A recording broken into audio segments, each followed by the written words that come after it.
Meet the editors. Malappuram വിവാദ പ്രസംഗത്തിൽ വെള്ളാപ്പള്ളി നടേശനെ പിന്തുണച്ച് മുഖ്യമന്ത്രി പിണറായി വിജയൻ.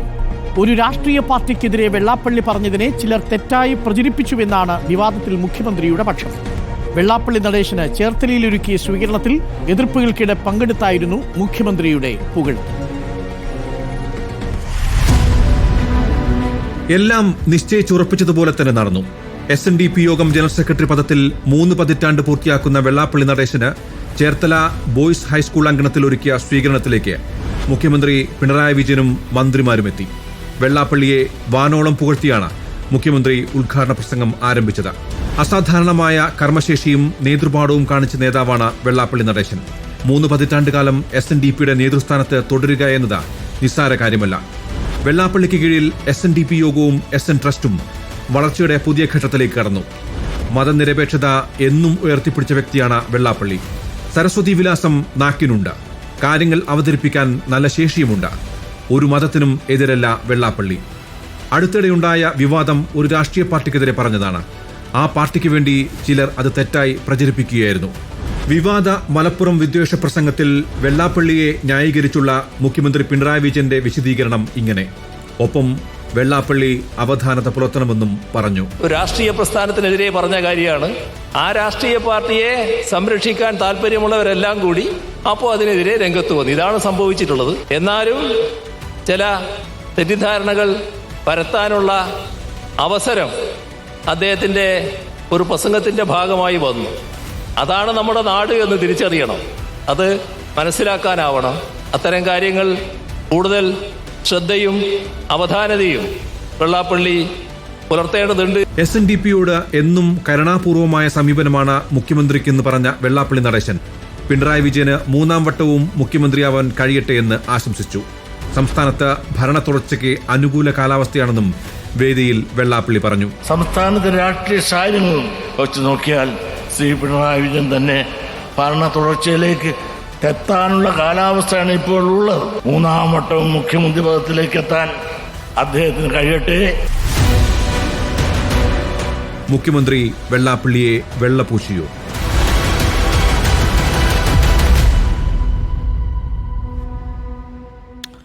വോട്ടുറപ്പിക്കാനുള്ള വീഡിയോ എന്നാണ് ചോദ്യം.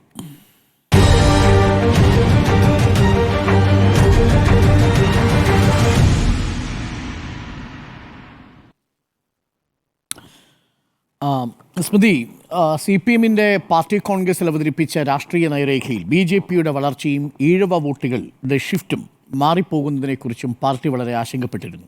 വരാൻ പോകുന്ന തദ്ദേശ തിരഞ്ഞെടുപ്പ്, ഇനി വരാൻ പോകുന്ന നിയമസഭാ തെരഞ്ഞെടുപ്പ്, 23% വരുന്ന ഈഴവ വോട്ട് ബാങ്ക് കേരള രാഷ്ട്രീയത്തിൽ ചെലുത്തുന്ന സ്വാധീനം, അതിനെക്കുറിച്ച് നന്നായിട്ടറിയാവുന്ന 3ാം വട്ടവും LDFനെ നയിക്കാൻ പോകുന്ന പോളിറ്റ് ബ്യൂറോ അംഗമായ മുഖ്യമന്ത്രിയായ പിണറായി വിജയനാണ് SNDPയുടെ 30 വർഷത്തെ അധ്യക്ഷ പദവിയിലിരിക്കുന്ന വെള്ളാപ്പള്ളി നടേശനെ പുകഴ്ത്തി സംസാരിച്ചത്.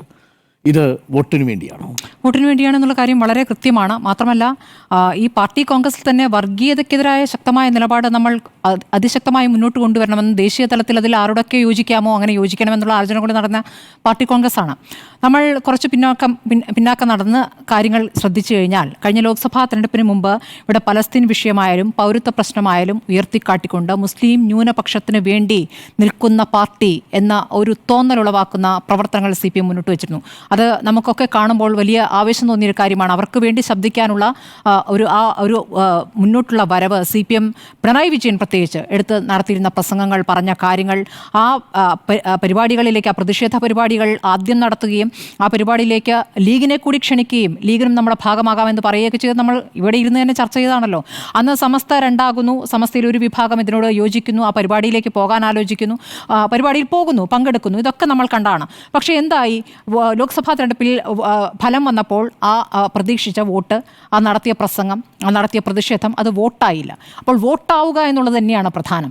ഇപ്പോൾ SNDP യോഗത്തിൻ്റെ ജനറൽ സെക്രട്ടറിയായി വെള്ളാപ്പള്ളി നടേശൻ 30 വർഷം ഭരിക്കുന്നു എന്നുള്ളത് ഒരു പ്രധാനപ്പെട്ട കാര്യമാണ്. SN ട്രസ്റ്റിൻ്റെയും നേതൃത്വത്തിൽ അദ്ദേഹം നിൽക്കുന്നു എന്നുള്ളത് പ്രധാനപ്പെട്ട കാര്യമാണ്. അങ്ങനെ 30 വർഷം അദ്ദേഹം എങ്ങനെ നിന്നു എന്നൊരു ചോദ്യം കൂടിയുണ്ടല്ലോ. ഈ 30 വർഷം അദ്ദേഹം എങ്ങനെ നിന്നു എന്നാണ് പിണറായി വിജയൻ പറയുന്നത്. വെള്ളാപ്പള്ളി ഈ 30 വർഷം നിന്നിരിക്കുന്നത് മതനിരപേക്ഷ നിലപാട് കൊണ്ടാണ്. അതിശക്തമായ മതനിരപേക്ഷ നിലപാട് മുന്നോട്ട് വെച്ചുകൊണ്ടാണ്. ഓരോ ഘട്ടത്തിലും പ്രസംഗത്തിന് തുടക്കം മുതൽ ശ്രീനാരായണ ഗുരുവുമായിട്ട് താരതമ്യം ചെയ്തുകൊണ്ടാണ് ഓരോ വരിയും പിണറായി വിജയൻ പറയുന്നത്. അദ്ദേഹത്തിൻ്റെ വാചകങ്ങൾ സുപ്രധാനമായ ചരിത്ര നിയോഗമാണ് ഈ പരിപാടി. അദ്ദേഹത്തിന് ഈ 30-ാം വർഷത്തിൽ ഉചിതമായ സ്വീകരണം ഏർപ്പെടുത്തിയ മുൻകൈയെടുത്തവർക്ക് തന്നെ അഭിനന്ദനം അദ്ദേഹം പറയുന്നു. ജനങ്ങളുടെ അല്ലെങ്കിൽ സമുദായത്തിൻ്റെ അണികളുടെ സ്നേഹവിശ്വാസം തുടർച്ചയായി നേടുക, നിലനിർത്തുക, അണികൾ ആവശ്യപ്പെട്ട രീതിയിൽ പ്രവർത്തിക്കുക എന്നുള്ളത് അത്ര എളുപ്പമുള്ള കാര്യമല്ല. അത് പ്രവർത്തിച്ച് കാണിച്ച നേതാവാണ് വെള്ളാപ്പള്ളി നടേശൻ. വളർച്ചയിലേക്ക് സംഘടനയെ നയിച്ചതിനുള്ള അഭിനന്ദനം അദ്ദേഹം പറയുന്നു.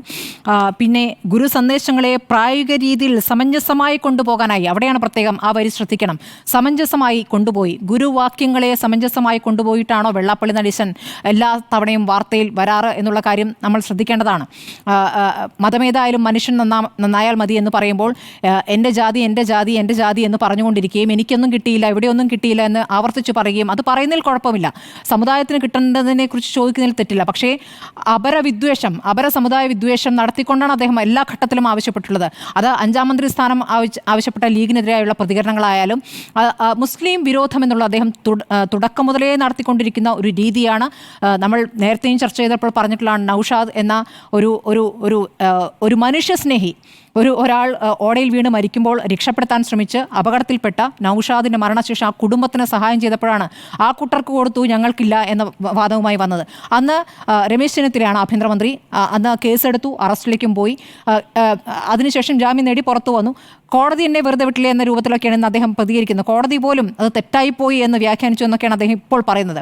ഇന്ന് അദ്ദേഹം പരിഹാസപൂർവ്വം പറയുകയാണ്, മലപ്പുറം മുസ്ലിം ലീഗ് ഇതൊക്കെയാണ് മാ എന്ന് ഉച്ചരിക്കുമ്പോഴേക്കും ആളുകൾ തെറ്റിദ്ധരിക്കുക, അതുകൊണ്ട് എനിക്ക് മാ എന്ന് പറയാൻ പോലും പേടിയാണെന്നാണ് അദ്ദേഹം പറയുന്നത്. എന്തൊരു പരിഹാസമാണ്. അദ്ദേഹത്തിൻ്റെ പ്രസംഗം ഇവിടെയുണ്ടല്ലോ, അതിപ്പോൾ ആർക്കൈവ്സിലേക്കൊന്നും പോകാനായിട്ടില്ലല്ലോ. കഴിഞ്ഞ ഒരാഴ്ച മുൻപ് നടത്തിയ പ്രസംഗമല്ലേ, അതിവിടെ കിടക്കുകയാണ്. അതിൽ അദ്ദേഹത്തിന് ശ്വാസം മുട്ടുകയാണ്. അതിൽ അദ്ദേഹം മലപ്പുറത്തെ ഒരു രാജ്യമായി കാണുകയാണ്. ആ രാജ്യം ഒരു പ്രത്യേക ചില ആളുകളുടെ സംസ്ഥാനമായിട്ടാണ് അദ്ദേഹം കാണുന്നത്. ആ കാണുന്നതിനെയാണ് പിണറായി വിജയൻ ഇന്ന് ന്യായീകരിച്ചിരിക്കുന്നത്. പിണറായി വിജയൻ പറയുകയാണ്, അദ്ദേഹം വാർത്താ സമ്മേളനത്തിൽ, നമ്മുടെ പ്രസാദല്ലേ ആ ചോദ്യം ചോദിച്ചത്, ചോദ്യം ഇതായിരുന്നു, നവോത്ഥാന സംരക്ഷണ സമിതി അധ്യക്ഷനായി വെള്ളാപ്പള്ളി തുടരാമോ? ആ ചോദ്യത്തിന് അദ്ദേഹം ഉത്തരം പറഞ്ഞില്ല. പകരം പറഞ്ഞു, അദ്ദേഹം മലപ്പുറത്ത് നടത്തിയ പ്രസംഗം വളരെ ശ്രദ്ധിക്കേണ്ടിയിരുന്നു എന്നൊരു ഉപദേശ രൂപേണയുള്ള വാചകത്തിന് ശേഷം അദ്ദേഹം രണ്ടാമതായി പറയുന്നത് അദ്ദേഹം അത് വിശദീകരിച്ചിട്ടുണ്ടെന്ന്. ആ വിശദീകരണം തൃപ്തനാണോ പിണറായി വിജയൻ എന്നൊരു ചോദ്യം അവിടെ നിൽക്കുന്നു. കാരണം മുസ്ലിം ലീഗ് സ്വാധീനമുള്ള ഒരു സ്ഥലമായാലും അവിടെ ബാക്കിയുള്ളവർക്ക് ശ്വാസം മുട്ടുമെന്നാണോ അർത്ഥം? അതിനുശേഷം നമ്മൾ സാമൂഹ്യ മാധ്യമങ്ങളിലൊക്കെ എങ്ങനെയാണ് മലപ്പുറം കഴിയുന്നത്, മലപ്പുറത്തെ ജനങ്ങൾ എത്രത്തോളം ഐക്യത്തോടു കൂടിയാണ് കഴിയുന്നത് എന്നുള്ള കാര്യമൊക്കെ പ്രതികരണങ്ങളായി അനുഭവസ്ഥർ തന്നെ, വേറെ സ്ഥലങ്ങളിൽ മലപ്പുറത്ത് പോയി താമസിച്ചുള്ളവർ തന്നെ എത്ര പേർ പ്രതികരിക്കും നമ്മൾ കണ്ടാണ്. അപ്പോൾ അതാണ് മലപ്പുറം എന്നല്ല, മലബാറിലേക്ക് SNDP യോഗത്തിന് അങ്ങോട്ട് കടന്നു ചെല്ലാനും പ്രവർത്തിക്കാനും അവിടെ ഈ സമുദായ സംഘടനയെ വേണ്ട രീതിയിൽ വളർത്താനും കഴിയാതിരുന്നത് അത് വെള്ളാപ്പള്ളിയുടെ വീഴ്ചയാണ്. ഇതിപ്പോൾ വിദ്യാസാഗർ ഞാൻ നടത്തിയ ചർച്ചയിൽ, 7 മണി ചർച്ചയിൽ അദ്ദേഹം പറയുന്നത്, കഴിഞ്ഞ 30 വർഷമായി പറഞ്ഞുകൊണ്ടിരിക്കുന്ന കാര്യങ്ങൾ ആവർത്തിക്കുകയാണ്. അതായത് സമുദായത്തിനൊന്നും കിട്ടിയില്ല, സമുദായത്തിന് വിദ്യാഭ്യാസ സ്ഥാപനങ്ങളില്ല, സമുദായത്തിന് വളർച്ച സംഭവിച്ചിട്ടില്ല എന്ന് പറയുന്നത് 30 വർഷം മുമ്പ് പറഞ്ഞ കാര്യങ്ങൾ ഇപ്പോഴും അദ്ദേഹം ആവർത്തിക്കുന്നുണ്ടെങ്കിൽ അദ്ദേഹം ഒരു പരാജയമാണെന്ന് കാണിക്കുന്നതാണ് അല്ലേ? അപ്പോൾ അതാണ് വെള്ളാപ്പള്ളി നടത്തിയിരിക്കുന്ന കാര്യം. മാത്രമല്ല, കുടുംബസമേതം സംഘടനാ പ്രവർത്തനം നടത്തുന്നു. അദ്ദേഹത്തിൻ്റെ ഭാര്യ അത് വനിതാ വിഭാഗം നേതാവ്, മകൻ യുവ നേതാവായി നിൽക്കുന്നു, അദ്ദേഹം ഇപ്പുറത്ത് നിൽക്കുന്നു. അതങ്ങനെ മുന്നോട്ട് കൊണ്ടുപോകുന്നു. അതിനിടയ്ക്ക് മകന് BJPയുമായി ചങ്ങാത്തൻ സ്ഥാപിക്കാനായി മറ്റൊരു പാർട്ടി രൂപീകരിക്കുന്നു. ചില ഘട്ടങ്ങളിൽ മോദിയെ പുകഴ്ത്തുന്നു. മോദിയും 3-ാം വട്ടം വരുമെന്ന് അദ്ദേഹം പറഞ്ഞിട്ടുണ്ട്. മോദിയും വന്നു. ഇപ്പോൾ പിണറായി വിജയനും 3-ാം വട്ടം വരുമെന്ന് പറയുന്നു. അപ്പോൾ അവിടെയും പറയും ഇവിടെയും പറയും. അങ്ങനെ പ്രവർത്തിക്കുന്ന വെള്ളാപ്പള്ളി നടേശനെ ഇപ്പോൾ തള്ളിപ്പറയാത്തത് വോട്ടുറപ്പിക്കാൻ മാത്രം ആണോ എന്നുള്ള സംശയം കൂടിയുണ്ട്. കാരണം നിലവിലെ രാഷ്ട്രീയ സാഹചര്യങ്ങൾ അത് പിണറായി വിജയന് വേണ്ടിയുള്ള ഒരു പാലമായി വെള്ളാപ്പള്ളി പ്രവർത്തിക്കുകയാണോ എന്ന സംശയം കൂടി പല കേന്ദ്രങ്ങളിലും വരുന്നുണ്ട്. കാരണം ഇപ്പോൾ മകൾക്കെതിരെയുള്ള കേസ് വരുന്നു. ആ കേസുമായി ബന്ധപ്പെട്ട് നമുക്ക് മുമ്പുള്ള സ്വർണ്ണക്കടത്ത് കേസ് നമ്മൾ കണ്ടിട്ടുള്ളതാണ്. കേസ് വളരെ വേഗത്തിൽ മുന്നോട്ട് പോകും, ഒരു ഘട്ടം വരെ പോകും, പിന്നീട് അത് അയഞ്ഞു പോവുകയും ചെയ്യും. അങ്ങനെ അയക്കാനുള്ള സംവിധാനമായി വെള്ളാപ്പള്ളി പ്രവർത്തിക്കുമോ, അങ്ങനെ ഒരു ഡീൽ ഉറപ്പിച്ചിട്ടുണ്ടോ എന്ന് സംശയിച്ചാൽ അതിൽ കുറ്റം പറയാൻ പറ്റില്ല. കാരണം പിണറായി വിജയൻ എന്ന രാഷ്ട്രീയ നേതാവ് സമുദായ നേതാക്കളോടൊക്കെ വേണ്ടപ്പോൾ കൃത്യമായി രാഷ്ട്രീയ പ്രതികരണം നടത്താൻ ശക്തിയുള്ള ചങ്കുറപ്പുള്ള നേതാവായിട്ടാണ് നമ്മൾ കേരളം കണ്ടിട്ടുള്ളത്. ഇവിടെ മത്തായി ചാക്കോയുടെ സംസ്കാരവുമായി ബന്ധപ്പെട്ട് താമരശ്ശേരി ബിഷപ്പ് ഒരു പ്രതികരണം നടത്തിയപ്പോൾ അദ്ദേഹം വിശ്വാസിയായിരുന്നു. അദ്ദേഹം അവസാനം ശ്വാസം വിശ്വാസിയായിട്ടാണ് അദ്ദേഹം മരിച്ചത് എന്ന് പറഞ്ഞ ഒരു ഘട്ടത്തിൽ അന്ന് പിണറായി വിജയൻ പറഞ്ഞത് നികൃഷ്ടജീവി എന്ന പ്രയോഗമാണ്. അത് കൂടിപ്പോയെന്ന് തോന്നിയെങ്കിലും അന്ന് അദ്ദേഹം അത് പറയാൻ ധൈര്യം കാട്ടി. പിന്നെ പ്രവാചകന്റെ തിരുമുടി എന്നുള്ള പ്രയോഗത്തിൽ ഇവിടെ കാന്തപുരം വിഭാഗത്തിന് മറുപടി കിട്ടിയല്ലോ. അത് ബോഡി വേസ്റ്റ് ആണ് എന്ന് പറയാനുള്ള ധൈര്യം മറ്റൊരു രാഷ്ട്രീയ നേതാവിനും ഉണ്ടായിട്ടില്ല. അപ്പോൾ അതൊക്കെ പറഞ്ഞിട്ടുള്ള പിണറായി വിജയനാണ് ഇവിടെ വെള്ളാപ്പള്ളി നടേശനെ ന്യായീകരിക്കുന്നത് എന്നുള്ളതാണ്. വെള്ളാപ്പള്ളി നടേശനെ അദ്ദേഹത്തിൻ്റെ സരസ്വതി വിലാസം എന്നുള്ള പ്രയോഗം കേരളത്തിനോടുള്ള ഒരു പരിഹാസമായിട്ടാണ് ആ വാക്ക് വരുന്നത്. സരസ്വതി വിലാസമാണോ ഈ കേരളം കേട്ടത്? ഈ വർഗീയ പരാമർശത്തെ സരസ്വതി വിലാസമായി പറയുന്നു. മാത്രമല്ല അദ്ദേഹത്തിന് കാര്യങ്ങൾ ആളുകളിലേക്ക് നേരിട്ടെത്തിക്കാനുള്ള പ്രത്യേക ശേഷിയുണ്ടത്രേ. എത്തിക്കുന്ന ഏത് രൂപത്തിലാണെന്നുള്ളതും പിണറായി വിജയൻ കാണുകയല്ലേ. 2015 ഇതേ പിണറായി വിജയൻ വെള്ളാപ്പള്ളി നടേശനെ RSSന്റെ ആജ്ഞാനുവർത്തി എന്ന് വിളിച്ച വാർത്തയായിട്ടുണ്ട്. 2015 നിന്നും 2025 വരുമ്പോൾ അദ്ദേഹത്തിന് എന്താണ് നവോത്ഥാനത്തിൽ അദ്ദേഹത്തിൻ്റെ സംഭാവന? അദ്ദേഹത്തിൻ്റെ മകനൊരു രാഷ്ട്രീയ പാർട്ടി ഉണ്ടാക്കി BJPയുടെ കൂടെ പോയി എന്നുള്ളതാണോ? അതാണോ സംഭാവന? അപ്പോൾ നവോത്ഥാനവുമായി ബന്ധപ്പെട്ട് നവോത്ഥാന സംരക്ഷണ സമിതി സ്ഥാനത്ത് അദ്ദേഹം തുടരാമോ എന്ന ചോദ്യത്തിന് ഇതുവരെ പിണറായി വിജയൻ ഉത്തരം പറഞ്ഞിട്ടില്ല. പിണറായി വിജയന് ഉത്തരം പറയാൻ താല്പര്യമുള്ളതേ അദ്ദേഹം പറയുകയുള്ളൂ. അദ്ദേഹം ഇന്ന് കേരളത്തിനോട് പറഞ്ഞിരിക്കുന്ന മറുപടി കേരളം അതിന് വളരെ വ്യക്തമായി തന്നെ മനസ്സിലാക്കുന്നുണ്ട്. പിണറായി വിജയനെയും വെള്ളാപ്പള്ളിയും ഒരേ മാലയിട്ട് സ്വീകരിച്ചിരിക്കുന്ന ആ ദൃശ്യം ഒരു കേരളത്തിലെ ഒരു അശ്ലീല ദൃശ്യമായി നിൽക്കും. റൈറ്റ്. സുജയയിലേക്ക് എത്തിയാൽ, സുജയ, വോട്ടുറപ്പിക്കാനുള്ള വേദിയായി മാറിയോ ഇപ്പോൾ കൊടുത്ത ഈ സ്വീകരണവും 30ാം വാർഷികത്തിൻ്റെ അനുമോദനവും? വോട്ടുറപ്പിക്കുന്നതിനേക്കാൾ വോട്ട് നിലനിർത്തുക എന്നതാണ്.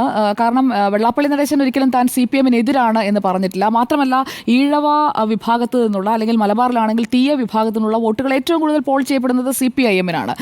യഥാർത്ഥത്തിൽ BJP-യും CPI-യും ഒരു ഹിന്ദു പാർട്ടി എന്ന രീതിയിലാണ് ബഹുഭൂരിപക്ഷം വോട്ടർമാരും അല്ലെങ്കിൽ കേഡർമാരും ഇവിടെ നിന്നാണ്, അല്ലെങ്കിൽ നേതാക്കളിലേക്ക് മന്ത്രിമാരിലേക്കും ഒക്കെ പോയി കഴിഞ്ഞാൽ അത് കൃത്യമായി മനസ്സിലാക്കാവുന്നതേ ഉള്ളൂ. ഇവിടെ ഈ അവസരം ഉപയോഗിക്കാൻ ശ്രമിച്ച പ്രതിപക്ഷം യഥാർത്ഥത്തിൽ എങ്ങും തൊടാത്ത ഒരവസ്ഥയിലേക്ക് എത്തിയിരിക്കുന്നു എന്നതാണ്. കാരണം ലീഗിന്റെ വോട്ടുകൾ ഒരിക്കലും ഇടതുപക്ഷത്തേക്ക് വരില്ല എന്നത് മുഖ്യമന്ത്രി പിണറായി വിജയൻ അറിയാം. അതേസമയം BJP-യിലേക്ക് പോയിട്ടുള്ള ഈ OBC വോട്ടുകൾ, പ്രത്യേകിച്ചും ഈഴവ വോട്ടുകൾ, അത് തിരിച്ചു വരുന്നതിന് ഉള്ള ഒരു കളമൊരുക്കുക, അത് താൻ തന്നെ ചെയ്യേണ്ടതുണ്ട് എന്നത് മുഖ്യമന്ത്രിക്കും അറിയാം, പാർട്ടിക്കും അറിയാം, LDF-നും അറിയാം. അതവർ വിലയിരുത്തി കഴിഞ്ഞതാണ്. ഈ കഴിഞ്ഞ 2024 ലോക്സഭാ തെരഞ്ഞെടുപ്പിലടക്കം വോട്ട് ചോർച്ചയുണ്ടായ മണ്ഡലങ്ങൾ, അതിപ്പോൾ ആറ്റിങ്ങൽ എടുത്തു നോക്കിക്കഴിഞ്ഞാലും ആലപ്പുഴ എടുത്തു നോക്കിക്കഴിഞ്ഞാലും കൃത്യമായി അത് മനസ്സിലാക്കാൻ സാധിക്കും എങ്ങനെയാണ് വോട്ട് ചോർച്ചയുണ്ടായത് എന്ന്. അപ്പോൾ ഈഴവ വോട്ടുകൾ പോയിട്ടില്ല എന്ന് വെള്ളാപ്പള്ളി നടേശൻ നേരത്തെ ന്യായീകരിച്ചിട്ടുണ്ട്. അത് കണ്ണൂരിന്റെ കോണ്ടെക്സ്റ്റിലാണ്. കണ്ണൂരിൽ നിങ്ങൾ പ്രതീക്ഷിച്ചിരുന്ന മുസ്ലിം ന്യൂനപക്ഷ വോട്ടുകൾ നിങ്ങൾക്ക് കിട്ടാത്തത് കൊണ്ടാണ് നിങ്ങൾ കണ്ണൂരിൽ തോറ്റതെന്ന് ഇതേ വെള്ളാപ്പള്ളി നടേശൻ നേരത്തെ ക്ലിയറായി പറഞ്ഞിട്ടുണ്ട്. അതായത് ഞങ്ങൾ എവിടെയും പോയിട്ടില്ല, പക്ഷേ പ്രശ്നാധിഷ്ഠിത നിലപാടിന്റെ ഭാഗമായി ചിലപ്പോൾ ഞങ്ങൾ മാറ്റി കുത്തിയിട്ടുണ്ടാകും, അത് ബോധ്യപ്പെട്ടല്ലോ എന്ന് പറയാതെ എന്ന് അദ്ദേഹം പറഞ്ഞു വെച്ചിട്ടുമുണ്ട്. ഇനി ഈ വിഷയത്തിലേക്ക് വന്നു കഴിഞ്ഞാൽ ഇവിടെ വെള്ളാപ്പള്ളി നടേശൻ അദ്ദേഹത്തിന്റെ ആദ്യത്തെ പ്രതികരണം നടത്തിയപ്പോൾ അത് മുസ്ലിങ്ങൾക്കെതിരായിട്ടാണ് നടത്തിയത്. പക്ഷേ രണ്ടാമത്തെ ദിവസം അദ്ദേഹം അതിനെ ക്ലാരിഫൈ ചെയ്തുകൊണ്ട് ഞാൻ പറഞ്ഞത് ലീഗിനെതിരെയാണ് എന്ന് മുസ്ലിം ലീഗ് എന്നുള്ള പേരെടുത്ത് തന്നെ വെള്ളാപ്പള്ളി നടേശൻ പറയുകയാണ്. അത് ഇന്ന് മുഖ്യമന്ത്രി പിണറായി വിജയൻ എൻഡോഴ്സ് ചെയ്യുകയാണ്. ഇതിനെ ഞാൻ കാണുന്നത് വെള്ളാപ്പള്ളി നടേശൻ പറഞ്ഞതിനുള്ള മുഖ്യമന്ത്രി പിണറായി വിജയന്റെ ഒരു എൻഡോഴ്സ്മെന്റ് ആയിട്ടാണ്. അതായത് വെള്ളാപ്പള്ളി നടേശൻ പറഞ്ഞതിൽ തെറ്റില്ല എന്ന് തന്നെയാണ് മുഖ്യമന്ത്രി പറഞ്ഞതിന്റെ ചുരുക്കം. അതായത് ലീഗിനെതിരെ, അല്ലെങ്കിൽ ലീഗിലെ സമ്പന്നർ മലപ്പുറത്തെ വിദ്യാഭ്യാസ സ്ഥാപനങ്ങൾ കൈവശം വെച്ചിരിക്കുന്നതിനെ കുറിച്ച് തന്നെയാണ് പിണറായി വിജയനും ഇന്ന് ഉദ്ദേശിച്ചത് എന്ന് വ്യക്തമാണ്. ഇതിനി പ്രതികരിക്കേണ്ടത് മുസ്ലിം ലീഗാണ്. മുഖ്യമന്ത്രി പറഞ്ഞ കാര്യങ്ങൾ ശരിയാണോ? വെള്ളാപ്പള്ളി നടേശനെ തുറന്നെതിർത്തതുപോലെ, വെള്ളാപ്പള്ളി നടേശന്റെ കോലം കത്തിച്ചതുപോലെ മുഖ്യമന്ത്രി പിണറായി വിജയന്റെ കോലമൊന്നും കത്തുന്നത് ഇതുവരെ കണ്ടില്ല. എന്തേ മുസ്ലിം ലീഗിന് അതിനുള്ള ധൈര്യമില്ലേ? മുസ്ലിം ലീഗ് അതിൽ തൊട്ടിട്ടില്ലല്ലോ, മുസ്ലിം ലീഗ് മിണ്ടിയിട്ടില്ലല്ലോ ഈ വിഷയത്തിൽ. പിണറായി വിജയൻ പ്രസംഗിച്ചു കഴിഞ്ഞിട്ട് ഇന്ന് 4:30 മുതൽ ഏകദേശം 4:30-5 മണി സമയത്താണ് അദ്ദേഹം പ്രസംഗിച്ചത്. ഇത്രയും നേരമായല്ലോ, ഇതുവരെ കോലമൊന്നും കത്തിയില്ല. വെള്ളാപ്പള്ളി നടേശൻ പ്രസംഗിച്ചു കഴിഞ്ഞപ്പോൾ അപ്പോൾ തന്നെ യൂത്ത് ലീഗിന്റെ പ്രവർത്തകരൊക്കെ ഇറങ്ങി കോലം കത്തിച്ചിരുന്നു. പക്ഷേ ഇന്ന് കോലം കത്തുന്നതൊന്നും എന്തായാലും കണ്ടിട്ടില്ല മുഖ്യമന്ത്രി പിണറായി വിജയന്റേത്. ഒരു രാഷ്ട്രീയ പാർട്ടിയെ സംരക്ഷിക്കാൻ താല്പര്യമുള്ളവർ രംഗത്ത് വന്നു എന്നതാണ് മുഖ്യമന്ത്രി പറഞ്ഞിരിക്കുന്ന വാചകം. അത് അദ്ദേഹം ഉപയോഗിച്ച വാക്കാണ്. നിലവിലുള്ള യാഥാർത്ഥ്യം എന്നത് മുഖ്യമന്ത്രി പിണറായി വിജയൻ പറഞ്ഞിരിക്കുകയാണ്. ഇനി ഇതിൽ പരം ഒരു എൻഡോഴ്സ്മെന്റ് വെള്ളാപ്പള്ളി നടേശനും SNDP യോഗത്തിനും കിട്ടാനുണ്ടോ എന്ന് ചോദിച്ചു കഴിഞ്ഞാൽ ഇല്ല. കാരണം BJP വന്ന് പിന്തുണയ്ക്കുന്നത് പോലെയല്ല നമ്മുടെ നാടിന്റെ മുഖ്യമന്ത്രി വന്ന് പിന്തുണയ്ക്കുന്നത്. അതും വെള്ളാപ്പള്ളി നടേശന്റെ ഈ പരിപാടിയിൽ മുഖ്യമന്ത്രി പങ്കെടുക്കണോ എന്നൊരു ചർച്ച നമ്മളിവിടെ നടത്തിയിരുന്നു. എനിക്ക് ഡോക്ടർ അരുൺ അന്ന് ഉണ്ടായിരുന്നു എന്ന് എനിക്ക് സംശയമാണ്. ഉണ്ടായിരുന്നില്ല എന്ന് തോന്നുന്നു, അല്ലേ? ഉണ്ടായിരുന്നില്ല. അന്നത്തെ ചർച്ചയിൽ ഞാൻ പറഞ്ഞിരുന്നു ആ പരിപാടിക്ക് പോകുമെന്ന്. കാരണം അത് മുഖ്യമന്ത്രിയുടെ ഒരു പൊളിറ്റിക്കൽ സ്റ്റാൻഡാണ്. ഈ പരിപാടിയിലേക്ക് മുഖ്യമന്ത്രിയെ ക്ഷണിച്ചപ്പോൾ മുഖ്യമന്ത്രി ആ ക്ഷണം സ്വീകരിക്കുകയും ഈ വെള്ളാപ്പള്ളി നടേശൻ പറഞ്ഞതിൽ അദ്ദേഹത്തിന് എന്താണോ തിരുത്തേണ്ടത് അതേക്കുറിച്ചൊരു റഫറൻസ് എങ്കിലും നടത്തുക. അത് മാത്രമേ മുഖ്യമന്ത്രിയെ കൊണ്ട് ചെയ്യാൻ സാധിക്കുകയുള്ളൂ. അല്ലാതെ വെള്ളാപ്പള്ളി പറഞ്ഞത് തെറ്റാണ്, ലീഗ് പറഞ്ഞത് ശരിയാണ് എന്ന് തങ്ങളുടെ കൈവശമുള്ള ഒരു സ്ട്രോങ് വോട്ട് ബാങ്കിനെ മുഴുവൻ പിണക്കുന്ന രീതിയിൽ ഒരു പ്രതികരണം നടത്താൻ അത്ര മണ്ടനല്ല പിണറായി വിജയൻ. അത് അന്ന് തന്നെ ഞാൻ പറഞ്ഞ കാര്യമാണ്. ഇനി അദ്ദേഹം പറഞ്ഞ മറ്റൊരു കാര്യം കൂടിയാണ് മുഖ്യമന്ത്രി പറഞ്ഞത്. ഈ നാട്ടിൽ എന്തിനേയും തെറ്റായി ചിത്രീകരിക്കാൻ നോക്കുന്ന കാലമാണ്. കാരണം വെള്ളാപ്പള്ളി നടേശന്റെ പ്രതികരണം വന്ന ഉടൻ തന്നെ അത് എൻറ്റയർ മുസ്ലിം പോപ്പുലേഷനെ മോശമാക്കിക്കൊണ്ടുള്ളൊരു ചിത്രീകരണമാണ് എന്നതിലേക്കാണ് ആ ചർച്ച പോയത്. അല്ലാതെ അദ്ദേഹം പറഞ്ഞ സാമ്പത്തികമായിട്ടുള്ള അന്തരത്തെക്കുറിച്ചോ അല്ലെങ്കിൽ വിദ്യാഭ്യാസ സ്ഥാപനങ്ങളിലേക്കോ അല്ല.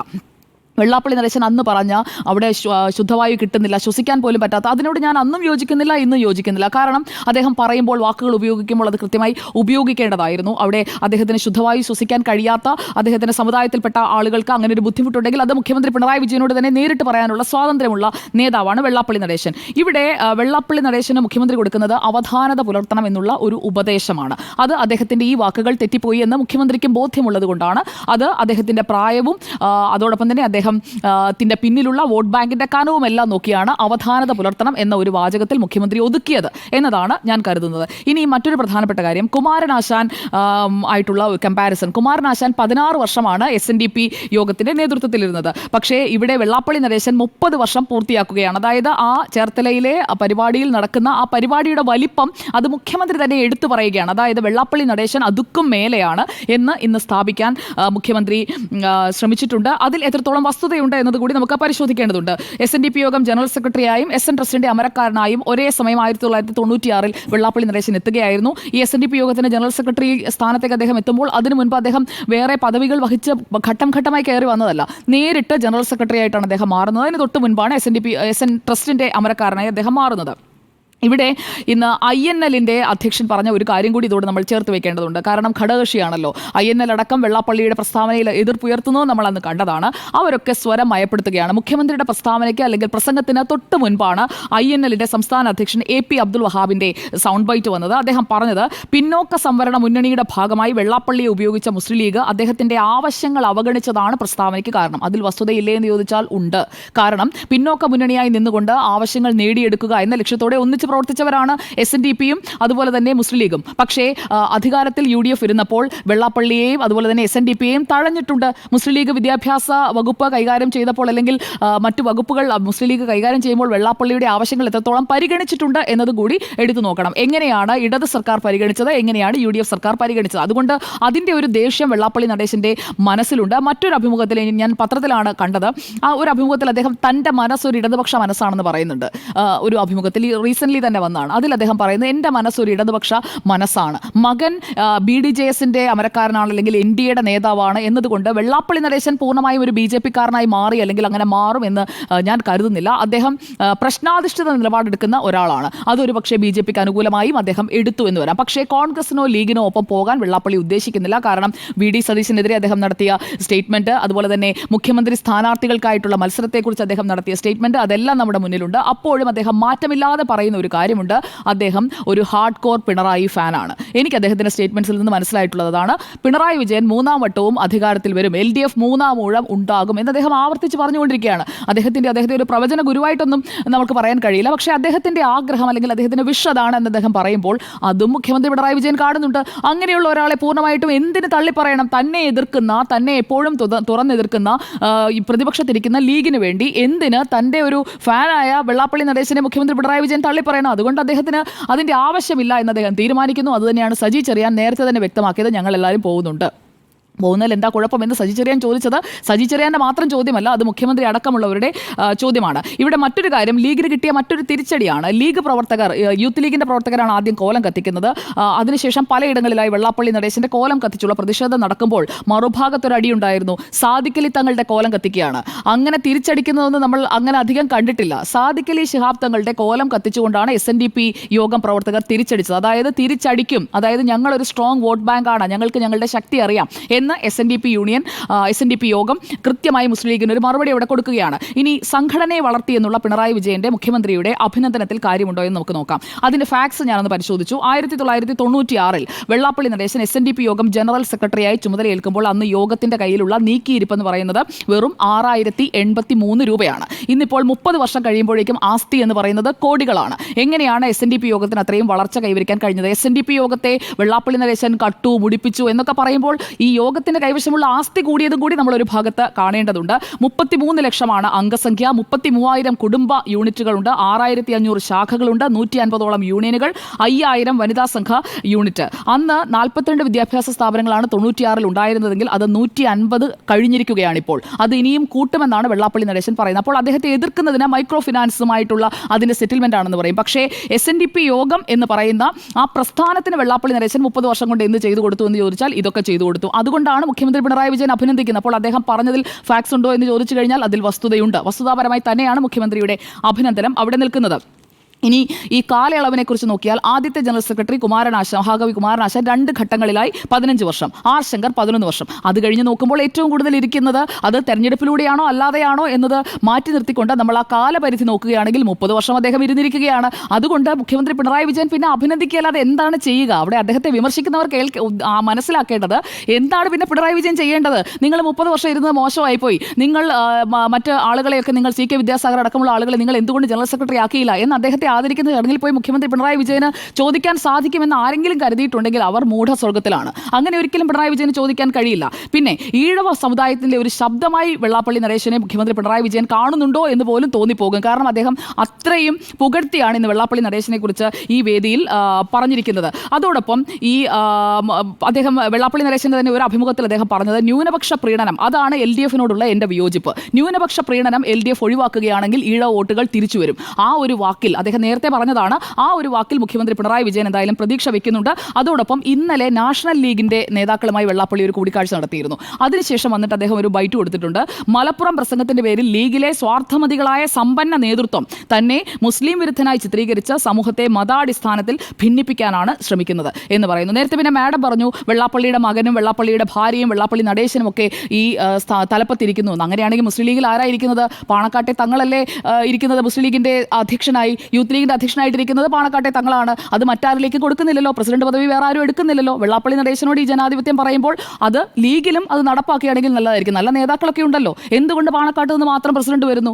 അതിനും ഒരു മാറ്റം ലീഗ് കൊണ്ടുവരട്ടെ. അല്ലാതെ വെള്ളാപ്പള്ളി നടേശന്റെ മകനും ഭാര്യയും ഒക്കെ വിവിധ, അതുപോലെ തന്നെ കോൺഗ്രസിലാണെങ്കിലും എങ്ങനെയാണ് കോൺഗ്രസിന്റെ അധ്യക്ഷ പദവിയിലേക്ക് ഇപ്പോൾ മല്ലികാർജ്ജുൻ ഖാർഗെ കൊണ്ടുവന്നിരിക്കുന്നു. പക്ഷേ ഇപ്പോഴും ഇക്കഴിഞ്ഞ യോഗത്തിലാണെങ്കിലും രാഹുൽ ഗാന്ധി തീരുമാനിക്കട്ടെ എന്ന് പറയുന്നു. അപ്പോൾ രാഷ്ട്രീയമായിട്ടുള്ള തീരുമാനങ്ങൾ അതോടൊപ്പം തന്നെ വിവിധ സംഘടനകളുടെ തീരുമാനങ്ങൾ എന്ന് പറയുന്നത് വ്യത്യസ്തമാണ്. ഇവിടെ മുഖ്യമന്ത്രി പിണറായി വിജയനെ ഞാനൊരു പ്രാക്ടിക്കലായിട്ടുള്ള ഒരു തീരുമാനമെടുത്ത് അവിടെ പോയി എന്നുള്ളതാണ് എൻ്റെ വിലയിരുത്തൽ.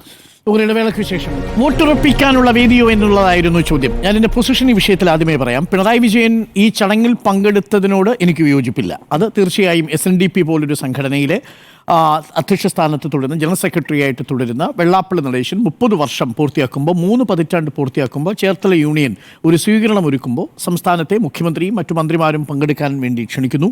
അത് ഈ വിവാദ പരാമർശത്തിന് മുമ്പ് നിശ്ചയിക്കപ്പെട്ടിരുന്ന പരിപാടിയാണ്. അതുകൊണ്ട് തന്നെ ആ പരിപാടിയിൽ പങ്കെടുത്തതിൽ തെറ്റില്ല.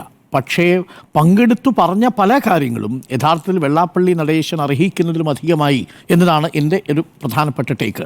എന്തുകൊണ്ടാണ് അങ്ങനെ പറയാനുള്ള കാരണം? ഇപ്പോൾ സരസ്വതി വിലാസം എന്ന് പറഞ്ഞല്ലോ. യഥാർത്ഥത്തിൽ സരസ്വതി വിലാസമാണോ വെള്ളാപ്പള്ളി നടേശൻ ഉള്ളത്?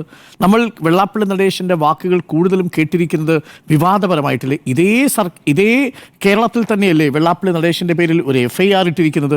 ആ FIR ഇട്ടിരുന്നത് ഏതുമായി ബന്ധപ്പെട്ടാണ്? നൗഷാദിൻ്റെ മരണവുമായി ബന്ധപ്പെട്ടാണ്. എന്ന് അദ്ദേഹം പറഞ്ഞ വാചകം എന്താണെന്നറിയുമോ? ഈ എന്തെങ്കിലും നേട്ടം സർക്കാരിൽ നിന്ന് ലഭിക്കണമെന്നുണ്ടെങ്കിൽ ഒരു മുസ്ലിമായിട്ട് മരിക്കണം എന്നാണ് പറഞ്ഞിരിക്കുന്നത്. അത്ര വിവാദമായിട്ടുള്ള പരാമർശങ്ങൾ നടത്തിയ ആളാണ് വെള്ളാപ്പള്ളി നടേശൻ. പക്ഷേ എന്നിട്ടും എന്തുകൊണ്ടായിരിക്കും പിണറായി വിജയൻ ആലപ്പുഴയിൽ പോയി ഈ ചേർത്തല യൂണിയൻ നൽകിയ ഈ സ്വീകരണ യോഗത്തിൽ പങ്കെടുത്ത് ഇത്രയും അധികം പുകഴ്ത്തൽ നടത്തിയത്? ഒറ്റ കാര്യമേ ഉള്ളൂ, തിരഞ്ഞെടുപ്പിലെ ഒരു രാഷ്ട്രീയ കൗശലം എന്നതാണ് ഞാനതിൽ കാണുന്നത്. It simple political arithmetics. വളരെ ലളിതമാണ്. നമ്മൾ ഈ ആലപ്പുഴയിലെ മണ്ഡലത്തിലെ തന്നെ കാര്യം നോക്കൂ. ആലപ്പുഴ മണ്ഡലത്തിൽ ആരിഫിന് 2019 ഉണ്ടായിരുന്നതിനേക്കാൾ 8% വോട്ടിൻ്റെ കുറവാണ് 2024 ഉണ്ടാവുന്നത്. 1 ലക്ഷത്തോളം വോട്ടുകൾ മറുഭാഗത്ത് പോയി. എങ്ങോട്ടാ പോയത്? പോയത്? നേരെ പോയത് ശോഭാ സുരേന്ദ്രന്റെ പക്കലേക്കും കൂടിയാണ് പോയത്. ശോഭാ സുരേന്ദ്രന് 11% വോട്ട് വർധനമാണ് ഉണ്ടായത്. 1 ലക്ഷം വോട്ട് ഈഴവ കമ്മ്യൂണിറ്റിയിൽ നിന്ന് തന്നെ പോയിട്ടുണ്ട് ശോഭാ സുരേന്ദ്രൻ അനുകൂലമായി. പോയതെല്ലാം ഈ പറയുന്ന മാരിഫിന്റെ വോട്ടിൽ നിന്നാണ്. CPM-ന്റെ ഭാഗത്ത് നിന്ന് ഈഴവ വോട്ടുകൾ, തെക്കൻ കേരളത്തിൽ ഈഴവ വോട്ടുകളും വടക്കൻ കേരളത്തിൽ അതിൽ അത്രയും പോയിട്ടില്ലെങ്കിൽ പോലും തീയ വോട്ടുകളും BJP ഭാഗത്തേക്ക് പോകാനുള്ള സാധ്യത. എന്തിന്? പിണറായി വിജയന്റെ പിണറായി ബൂത്തിൽ പോലും 53-ൽ നിന്ന് 115-ലേക്കാണ് ധർമ്മടത്ത്. പിണറായി വിജയന്റെ ധർമ്മടം ബൂത്തിൽ പോലും 53-ൽ നിന്ന് 115-ലേക്ക് BJP വോട്ട് വർദ്ധിപ്പിച്ചിട്ടുണ്ട്. തീയ വിഭാഗങ്ങളുടെ പിന്തുണയാണ്. ചെറിയ വർധനമാണ്, പക്ഷേ ആ വർധനവിനെ വളരെ ഗൗരവമേറിയ ഒരു മാറ്റമായിട്ടാണ് CPM കാണുന്നത്. അത് വരാൻ പോകുന്ന തെരഞ്ഞെടുപ്പിൽ CPM-ന്റെ കാലങ്ങളായിട്ടുള്ള പാരമ്പര്യ വോട്ട് ബാങ്കിലേക്കുള്ള BJP-യുടെ കടന്നുകയറ്റം, അതിനെ പ്രതിരോധിക്കാൻ ഏതറ്റം വരെയും പോകുമെന്നുള്ളതിൻ്റെ രാഷ്ട്രീയ സ്റ്റേറ്റ്മെൻറ്റാണ് ഇന്ന് യഥാർത്ഥത്തിൽ വെള്ളാപ്പള്ളി നടേശനെ പുകഴ്ത്തിയുള്ള പിണറായി വിജയൻ്റെ പ്രസംഗത്തിൽ കണ്ടത്. അതുകൊണ്ട് അതൊരു രാഷ്ട്രീയ കൗശലമാണ് എന്ന് തന്നെയാണ് മനസ്സിലാക്കുന്നത്. പക്ഷേ അത് ഇടതുപക്ഷം പിന്തുടരുന്ന ഒരു സാംസ്കാരിക രാഷ്ട്രീയത്തിൻ്റെ ഒരു വേദിയായിട്ട് ഞാനിതിനെ കണക്കാക്കുന്നില്ല. കാരണം അമിതമായി വെള്ളാപ്പള്ളി നടേശൻ അർഹിക്കുന്നതിലും അധികം വലിയ പുകഴ്ത്തലുകൾ നൽകുമ്പോൾ, സരസ്വതി വിലാസം എന്നൊക്കെ പറയുമ്പോൾ യഥാർത്ഥത്തിൽ ഇത് വികട സരസ്വതി വിലാസമാണ് എന്നുള്ളതാണ് നമ്മൾ പലപ്പോഴും പറയുന്നത്. വളരെ കൃത്യമായി മുൻധാരണയോടുകൂടി ഉറപ്പിച്ചു പറഞ്ഞിരിക്കുന്ന സ്റ്റേറ്റ്മെന്റുകളാണ്. നല്ല ഒന്നാം തരം ഇസ്ലാമോഫോബിക്കായ ഒരു സാമുദായ നേതാവാണ് ഈ വെള്ളാപ്പള്ളി നടേശൻ എന്നതാണ് എൻ്റെ സ്റ്റേറ്റ്മെന്റ്. ഇസ്ലാമോഫോബിക്കായെന്നത് ആദ്യഘട്ടത്തിലല്ലല്ലോ. ഒരു മാൻഹോളിൽ ഇറങ്ങിയ ഓട്ടോ ഡ്രൈവറുടെ കാര്യത്തിൽ പോലും ആ ഇസ്ലാമോഫോബിക്കായ ഒരു പരാമർശം നടത്താൻ വെള്ളാപ്പള്ളി നടേശന് സാധിച്ചിട്ടുണ്ടെങ്കിൽ അതിനെ സരസ്വതി വിലാസം എന്ന് വിശേഷിപ്പിച്ചത് രാഷ്ട്രീയമായി ഒട്ടും ഇടതുപക്ഷത്തിന് അനുകൂലമായൊരു നിലപാടല്ല എന്നതാണ് എൻ്റെ ടേക്ക്. ഇനി എന്തുകൊണ്ടാണ് ഇത് ഞാൻ പറയാൻ കാരണം, മലപ്പുറത്തെക്കുറിച്ച് വെള്ളാപ്പള്ളി നടേശൻ പറഞ്ഞ കാര്യങ്ങൾ മുസ്ലിം ലീഗ് എന്ന് പറയുന്ന പാർട്ടിയെക്കുറിച്ചാണെന്ന് പറയുമ്പോൾ യഥാർത്ഥത്തിൽ ആ പ്രസംഗം കേട്ട നമുക്കെല്ലാവർക്കും അറിയാം ആ ജില്ലയെക്കുറിച്ച്, ആ ജില്ലയിൽ താമസിക്കുന്നവരെ കുറിച്ച് പറഞ്ഞ സ്റ്റേറ്റ്മെൻറ്റ് എന്താണ്? മലപ്പുറം ജില്ല ചില പ്രത്യേക ആളുകളുടെ രാജ്യമാണ്, സംസ്ഥാനമാണ് എന്ന മട്ടിലാണ്. മലപ്പുറം പ്രത്യേക രാജ്യം, സ്വതന്ത്രമായി ജീവിക്കാനാവില്ല എന്നുള്ളതാണ്. എന്താ ഒറ്റ കാരണമേ ഉള്ളൂ, 70% വരുന്ന മലപ്പുറത്തിൻ്റെ ജനസംഖ്യയുടെ ഭൂരിപക്ഷം മുസ്ലിം സമുദായമാണ് എന്നൊരൊറ്റ കണക്കാണ് വെള്ളാപ്പള്ളി നടേശനെ കൊണ്ട് പറയിപ്പിക്കുന്നത്. രണ്ടാമത്തത്, തീയ സമുദായത്തിന് വളാഞ്ചേരിക്കും അപ്പുറത്തേക്ക് SNDPക്ക് കാര്യമായ ശാഖകൾ സ്ഥാപിക്കാൻ കഴിഞ്ഞിട്ടില്ല എന്നുള്ളതിൻ്റെ ഒരു കണക്കുമാണ് മുൻപിലുള്ളത്. എന്നാൽ 13 ജില്ലകളിലും ഏറെക്കുറെ ഹിന്ദു ഭൂരിപക്ഷ ജില്ലകളാണ്. അതിൽ ഹിന്ദു ഭൂരിപക്ഷ ജില്ലയാണ് ആലപ്പുഴ. പക്ഷേ അതിനെ നിങ്ങൾ ഒരിക്കലും അതൊരു സെപ്പറേറ്റ് രാജ്യമായിട്ട് പറയുന്നില്ല. അവിടെ 69% ഹിന്ദു പോപ്പുലേഷൻ ഉണ്ട് ഈ പറയുന്ന ആലപ്പുഴയിൽ. 10% താഴെയാണ് കേട്ടോ സലാമാണ്. പക്ഷേ അത് നോക്കൂ, ഒരു ഹിന്ദു മണ്ഡലമായിട്ടല്ലല്ലോ നമ്മളതിനെ കണക്കാക്കുക, ഒരു ഹിന്ദു ജില്ലയായിട്ടല്ലല്ലോ ആലപ്പുഴയെ കണക്കാക്കുക. അങ്ങനെയാണെങ്കിൽ പിന്നെ എങ്ങനെയാണ് മലപ്പുറം ഒരു പ്രത്യേക രാജ്യമായി കണക്കാക്കുക? അപ്പോൾ ഇത് കാലങ്ങളായി നമ്മുടെ നാട്ടിൽ മലപ്പുറം ജില്ല രൂപീകരിക്കുന്ന നാൾ മുതൽ 1969 EMS നമ്പൂതിരിപ്പാടിൻ്റെ ഭരണകാലത്ത് മലപ്പുറം ജില്ല രൂപീകരിക്കുന്ന നാൾ മുതൽ കേൾക്കുന്ന ഒരു ശബ്ദമുണ്ട്, കുട്ടി പാകിസ്ഥാനാണ്, ഇത് മാപ്പിളസ്ഥാനാണ് എന്ന തരത്തിലുള്ള പരാമർശം. എന്തിന് പാലക്കാട് ഒരു ആന ചെരിഞ്ഞാൽ അത് മലപ്പുറത്ത് ആന ചെരിഞ്ഞതാണെന്നും മലപ്പുറത്തെ അക്രമാസക്തരായിട്ടുള്ള ജനങ്ങളുടെ പ്രതിഫലനമാണെന്ന് മേനകാ ഗാന്ധി പറഞ്ഞിട്ടുണ്ട് ഇതേ മലപ്പുറത്തെക്കുറിച്ച്. അതിൻ്റെ തുടർച്ചയാണ് ഇപ്പോൾ വെള്ളാപ്പള്ളി നടേശൻ നടത്തിയിരിക്കുന്ന സ്റ്റേറ്റ്മെൻറ്റ്. ആ സ്റ്റേറ്റ്മെൻറ്റിനെ അത്ര വേഗം ന്യായീകരിക്കാൻ മുഖ്യമന്ത്രി തയ്യാറായത് എന്നെ അത്ഭുതപ്പെടുത്തുന്നു. പക്ഷേ അത്ഭുതപ്പെടുത്തുമ്പോഴും അതിൻ്റെ പിന്നിലെ രാഷ്ട്രീയ സമവാക്യങ്ങൾ ഏറെക്കുറെ ഉറപ്പാണ്. ഇനി ഞാൻ മലപ്പുറത്തെക്കുറിച്ചൊരു കാര്യം കൂടി പറയാം. അത്രമേൽ മലപ്പുറത്തെ ജനതയെ ഒരു പ്രത്യേക രാജ്യമായി കണക്കാക്കേണ്ട പ്രദേശമായി മലപ്പുറം അല്ല എന്നാണ് എൻ്റെ ടേക്ക്. നമ്മൾ കഴിഞ്ഞ തവണ വിശദമായി ഈ വിഷയം ചർച്ച ചെയ്തതാണ്. ഞാൻ അതിൻ്റെ ഭാഗമായി അടുത്ത കാലത്ത് കണ്ടൊരു ലേഖനത്തിൽ പറയുന്ന വളരെ രസകരമായിട്ടുള്ളൊരു അനുഭവകഥയുണ്ട്. എന്താണ്? ശ്രീധരൻ എന്ന് പറയുന്ന ഒരാൾ ഒമാനിൽ നിന്ന് സ്വന്തം ഉമ്മയായ സുബൈദ മരിച്ചപ്പോൾ എഴുതിയൊരു ഫേസ്ബുക്ക് പോസ്റ്റ് അടുത്ത കാലത്ത് വീണ്ടും ചർച്ചയായിട്ടുണ്ട്. എന്താ ആ ഫേസ്ബുക്ക് പോസ്റ്റിൽ പറയുന്നത്? ആരാണ് ശ്രീധരൻ? ശ്രീധരൻ്റെ അമ്മ ചക്കി ശ്രീധരൻ്റെയും 2 പെൺകുട്ടികളുടെയും സഹോദരിമാരുടെയും നന്നേ ചെറുപ്പത്തിൽ തന്നെ നഷ്ടപ്പെട്ടു പോകുന്നു. ആ ശ്രീധരനെയും 2 സഹോദരിമാരെയും ഒപ്പം വളർത്തുന്നത് സുബൈദ എന്ന് പറയുന്നൊരു ഉമ്മയാണ്. ആ സുബൈദ ഉമ്മയും സുബൈദ ഉമ്മയുടെ ഭർത്താവായ മദ്രസയിൽ പഠിപ്പിക്കുന്ന അസീസ് ഹാജിയും ചേർന്ന് ഇവരെ ഹിന്ദുമതത്തെ വിശ്വാസമുള്ള ശ്രീധരനായും സഹോദരിമാരായിട്ടും വളർത്തുകയാണ്. ഒടുവിൽ ഉമ്മ മരിച്ചു പോകുമ്പോൾ വളരെ വേദനയോടുകൂടി പറയുന്നു, ഉമ്മയുടെ വിളി ഈ പറയുന്ന അള്ളാഹു കേട്ടു എന്ന് ഒമാനിൽ ഇരുന്നു കൊണ്ട് ശ്രീധരൻ ഒരു ഫേസ്ബുക്ക് പോസ്റ്റ് ഇടുകയാണ്. അങ്ങനെയുള്ള സുബൈദമാരുടെ നാടാണ്.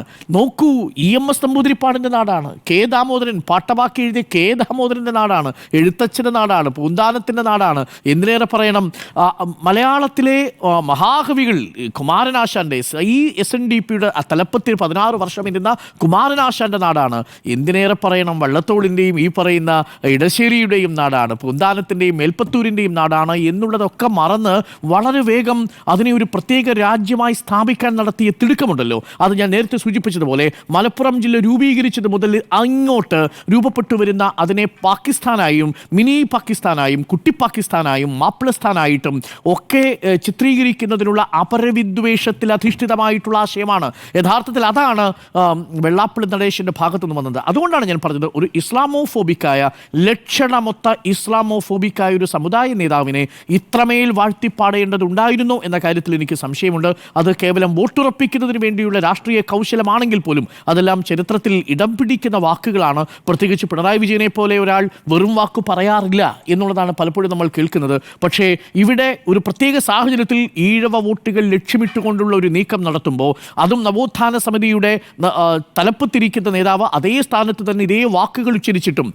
വെറുപ്പുളവാക്കുന്ന, ഒരുപക്ഷെ അറപ്പുളവാക്കുന്ന, വിഷം വമിപ്പിക്കുന്ന, വർഗീയത നിറഞ്ഞു നിൽക്കുന്ന സ്റ്റേറ്റ്മെൻറ്റുകൾ പുറപ്പെടുവിച്ചിട്ടും അതിനെതിരെ ചെറുവിരലനക്കാൻ സാധിച്ചിട്ടില്ല എന്നുള്ളതാണ്. പക്ഷേ ആ വേദിയിൽ വെച്ച് പിണറായി വിജയൻ പറയാൻ ശ്രമിക്കുന്നുണ്ട്, ഇത്തരം സാഹചര്യങ്ങൾ തെറ്റിദ്ധരിക്കപ്പെടാൻ ഇടയുള്ളത് കൊണ്ട് ജാഗ്രതയും കൂടുതൽ ബോധ്യവും വക്രീകരിക്കാനുള്ള ശ്രമം നടക്കുന്നു എന്നുള്ളതാണ്. പക്ഷെ വക്രീകരിക്കാനും തെറ്റിദ്ധരിക്കാനൊന്നും അല്ല, അത് അദ്ദേഹത്തിനുള്ളിലുള്ള കാര്യം.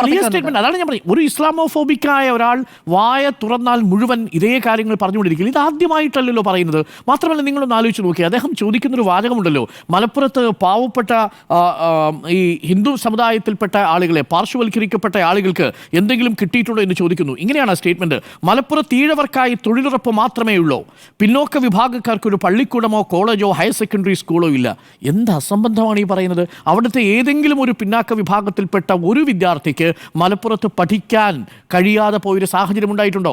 മലപ്പുറത്തെ ഏതെങ്കിലും പിന്നാക്ക വിഭാഗത്തിൽപ്പെട്ട ഒരു അധ്യാപകന്, യോഗ്യതയുള്ള ഒരു അധ്യാപകന് ഏതെങ്കിലും സർവീസുകളിൽ പ്രവേശനം ലഭിക്കാതെ പോയ സാഹചര്യം ട്രസ്റ്റിന്റെ എയ്ഡഡ് കോളേജ് അനുവദിച്ച് അതുമായി ബന്ധപ്പെട്ട അധ്യാപക നിയമനം നടത്തുന്നതിന്റെ സാമ്പത്തിക ലാഭമാണ് പ്രശ്നം. അവിടെയാണ് ഫസൽ ഗഫൂർ എനിക്കൊരു വാർത്ത അയച്ചു തന്നിരുന്നു. കൊടുങ്ങല്ലൂരിലെ മണപ്പാട് കുഞ്ഞു മുഹമ്മദ് ഗാജി, അദ്ദേഹത്തിന്റെ എനിക്ക് വന്ന മുത്തശ്ശനാണെന്ന് തോന്നുന്നു, SNDP യോഗത്തിന് വിദ്യാഭ്യാസ സ്ഥാപനങ്ങൾ സ്ഥാപിക്കുന്നതിന് സംഭാവന ചെയ്ത് 25 ഏക്കർ സ്വീകരിക്കാൻ SNDP യോഗത്തിന്റെ 50ാം വാർഷിക കോൺഫറൻസ് തീരുമാനിച്ചു. എപ്പോഴാണ്? 1953. അന്ന് മുതൽ ഇതൊക്കെ ഉണ്ട്. അതാണ് ഞാൻ സൂചിപ്പിച്ചത്. മലപ്പുറത്തെ കുറിച്ച് എന്തറിയാം യഥാർത്ഥത്തിൽ വെള്ളാപ്പള്ളി നടേശനെന്നുള്ള? ഒന്നും അറിയില്ല. ഒറ്റക്കാര്യം മാത്രമേ അറിയുള്ളൂ, തെക്കൻ കേരളത്തിലുള്ളതുപോലെ SNDPയുടെ SN ട്രസ്റ്റിന്റെ ഏതെങ്കിലും തരത്തിൽ സ്ഥാപിത താല്പര്യമുള്ള ചില വ്യക്തികൾക്ക് വേണ്ടിയിട്ട് വഴങ്ങുന്ന ഒരു സമുദായമായി മലപ്പുറത്തെ തീയ സമുദായം മാറിയിട്ടില്ല. അവർ എണ്ണത്തിൽ കുറവാണെങ്കിലും ഗുണനിലവാരത്തിൽ അവർ മെച്ചപ്പെട്ട മനുഷ്യർ തന്നെയാണ്. ആ മനുഷ്യരെക്കുറിച്ചാണ് പല ആളുകളും പറയാറുണ്ട്, പച്ച മനുഷ്യരെ നിങ്ങൾക്ക് കാണണമെങ്കിൽ അങ്ങോട്ട് പോയി നോക്കണം എന്ന് പറയാറുണ്ട്. ശ്രീധരനെയും സുബൈരയും കുറിച്ച് ഞാൻ പറഞ്ഞതിൻ്റെ കാരണം, ആ മണ്ണ് നമുക്ക് നൽകുന്ന സാംസ്കാരികമായിട്ടുള്ളൊരു ഉണർവുണ്ട്. നമ്മൾ ആദ്യം ഭാഷ ചൊല്ലിപ്പഠിച്ചത്, ഭാഷയെക്കുറിച്ചുള്ള ആദ്യത്തെ ചിന്തകൾ വരുന്നത്, ഭാഷയുടെ പിതാവിനെക്കുറിച്ച് ആലോചിക്കുന്നത് ഈ മണ്ണിൽ നിന്നാണ്. രാഷ്ട്രീയത്തിൽ നമ്മൾ പാട്ടവാക്കിയെക്കുറിച്ച് ഞാൻ നേരത്തെ സൂചിപ്പിച്ചു, വലിയ മാറ്റങ്ങൾക്ക് തുടക്കം കുറിച്ചിരിക്കുന്ന മണ്ണാണ്. എന്തിനേറെ വാരിയംകുന്നനെ പോലെയുള്ള ഒരു സ്വാതന്ത്ര്യ സമര സേനാനിയെ, ഈ പറയുന്നത് പോലെ ആലിക്കുട്ടി മുസ്ലിയാരെ പോലെയുള്ള സ്വാതന്ത്ര്യ സമര സേനാനിയെ, സൂഫി സംഗീതത്തിൻ്റെ സജീവതയുള്ള സാംസ്കാരിക വൈവിധ്യമുള്ള ഒരു നാടിനെ, മലയാള സാഹിത്യത്തിൻ്റെയും കവിതയുടെയും വലിയ ഭക്തിസാന്ദ്രമായ, അത് ആത്മീയതയിൽ ഒരു ഭാഗത്ത് പൂന്താനത്തിൻ്റെ ജ്ഞാനപ്പാന, മറുഭാഗത്ത് മമ്പറം തങ്ങളുടെ ആത്മീയത, ഇതെല്ലാം ചേർന്ന് നിൽക്കുന്ന മതേതരത്വത്തിൻ്റെ ഒരു മണ്ണ് നിങ്ങൾക്ക് എവിടെയാണ് കാണാൻ കഴിയുക വെള്ളാപ്പള്ളി എന്നുള്ളതാണ് ചോദ്യം. ആ സാംസ്കാരികമായി കെട്ടുറപ്പുള്ള ഒരു നാടിനെ നിങ്ങൾ അധിക്ഷേപിച്ചതൊട്ടും ശരിയായില്ലെന്ന് മാത്രമല്ല, അങ്ങനെ അധിക്ഷേപിച്ച വെള്ളാപ്പള്ളി നടേശനെ പരിധിയില്ലാത്ത വിധം പുകഴ്ത്തിയ പിണറായി വിജയനും ആ അർത്ഥത്തിൽ സാംസ്കാരികമായി ഇടതുപക്ഷത്തോട് ചേർന്ന് നിന്നുകൊണ്ടുള്ള പ്രസ്താവനകളല്ല നടത്തിയിരിക്കുന്നത് എന്നുള്ളതാണ് എൻ്റെ ടേക്ക്. അത് വോട്ടുറപ്പിക്കാനുള്ള കൗശലമാണ്. അതുകൊണ്ടാണ് ഞാൻ കണക്ക് പറഞ്ഞത്. 23% വരുന്ന ഈഴവ വോട്ടിലെ 56% LDF വോട്ട് അതേ സ്ഥാനത്ത് ഉറപ്പിച്ചു നിർത്തുക, ബാക്കിയുള്ള വോട്ടുകൾ BJPയിൽ നിന്ന് തിരിച്ചുപിടിക്കാനും ഉള്ള ശ്രമമായിട്ടാണ് ഞാനതിനെ വ്യാഖ്യാനിക്കുന്നത്. അതുകൊണ്ടാണല്ലോ ഇന്നിപ്പോൾ തിരഞ്ഞെടുപ്പിൻ്റെ ഒരു പിന്തുണ എന്ന നിലയിൽ വെള്ളാപ്പള്ളി നടേശൻ പറഞ്ഞു പോകുന്നത്, മൂന്നാമതും പിണറായി വിജയൻ തന്നെയാണ് ഭരിക്കുക എന്ന് പറഞ്ഞു പോകുന്നത് ഒരു സമുദായത്തിന് പ്രമാണിയാണ്. ഇതൊക്കെ എങ്ങനെയാണ് നടക്കുന്നതെന്ന് ചോദിച്ചാൽ നമുക്കറിയാലോ. ഒരു ഭാഗത്ത് വെള്ളാപ്പള്ളി നടേശൻ സംസ്ഥാന സർക്കാരിന് വെള്ളപൂശും, മറുഭാഗത്ത് വെള്ളാപ്പള്ളി നടേശൻ നടേശന്റെ മകൻ കേന്ദ്ര സർക്കാരിന് വെള്ളപൂശും. ഈ രണ്ട് സർക്കാരും കൂടി വെള്ളാപ്പള്ളി നടേശന്റെ കുടുംബത്തിന് വെള്ളപൂശും. അതാണ് ഇവിടെ കണ്ടുകൊണ്ടിരിക്കുന്ന കാര്യം. ഒരു നല്ല പ്രധാനമന്ത്രി എന്ന് ഇദ്ദേഹവും പറയാറുണ്ട്, വെള്ളാപ്പള്ളിയും പറയാറുണ്ട്. രണ്ട് വള്ളത്തിലും കാല് വെച്ചുകൊണ്ടുള്ള ഒരു പോക്കാണ് കേരളത്തിൽ കാണുന്നത്. അതുകൊണ്ട് എന്താണ് ഗുണമെന്ന് ചോദിച്ചാൽ മൈക്രോ ഫിനാൻസുമായി ബന്ധപ്പെട്ട കേസ് എങ്ങും എത്തില്ല. ഒരു ഇഡിയുടെ റെയ്ഡും ഒരു തവണ എത്തി, പിന്നീട് അങ്ങോട്ട് കടന്നു ചെല്ലില്ല. ഒരു തരത്തിലും നിങ്ങളുടെ പേരിലുള്ള FIR ഇട്ട കേസുകളൊന്നും ആ രീതിയിൽ വേഗത്തിൽ കോടതിയിലേക്ക് എത്തില്ല എന്നൊരു മാറ്റമുണ്ട്. എസ് എൻ ട്രസ്റ്റുമായി ബന്ധപ്പെട്ട് പലതരത്തിലുള്ള സാമ്പത്തികമായിട്ടുള്ള ആരോപണങ്ങൾ നേരിടുമ്പോഴും അതൊന്നും വലിയ വാർത്തയായോ വലിയ കേസായോ മാറില്ല എന്നുള്ളതാണ് മെച്ചം. അതുകൊണ്ട് വെള്ളാപ്പള്ളി നടേശൻ ഇനിയും ഇടത് സർക്കാരിനെ പുകഴ്ത്തിക്കൊണ്ടിരിക്കും, മറുഭാഗത്ത് മകനും ഭാര്യയും കേന്ദ്ര സർക്കാരിനെ പുകഴ്ത്തിക്കൊണ്ടിരിക്കും. അങ്ങനെ രണ്ട് സർക്കാരും കൂടി വെള്ളാപ്പള്ളി നടേശനെയും പുകഴ്ത്തിക്കൊണ്ടിരിക്കും. ഒടുവിൽ വെള്ളാപ്പള്ളി നടേശന്റെ ബാങ്ക് ബാലൻസ് കൂടിക്കൊണ്ടിരിക്കും എന്നതല്ലാതെ ഈഴവ സമുദായത്തിന്റെ ബാങ്ക് ബാലൻസും ജീവിതത്തിൽ വലിയ മാറ്റവും ഉണ്ടാവില്ല എന്നതാണ് എൻ്റെ ടേക്ക്. അപ്പോൾ വോട്ടുറപ്പിക്കാനുള്ള വീഡിയോ എന്നതായിരുന്നു ചോദ്യം. നമുക്കൊരു ഇടവേള. Welcome back. വോട്ടുറപ്പിക്കാനുള്ള വീഡിയോ എന്നായിരുന്നു ചോദ്യം. യെസ് എന്ന് 3 പേർ.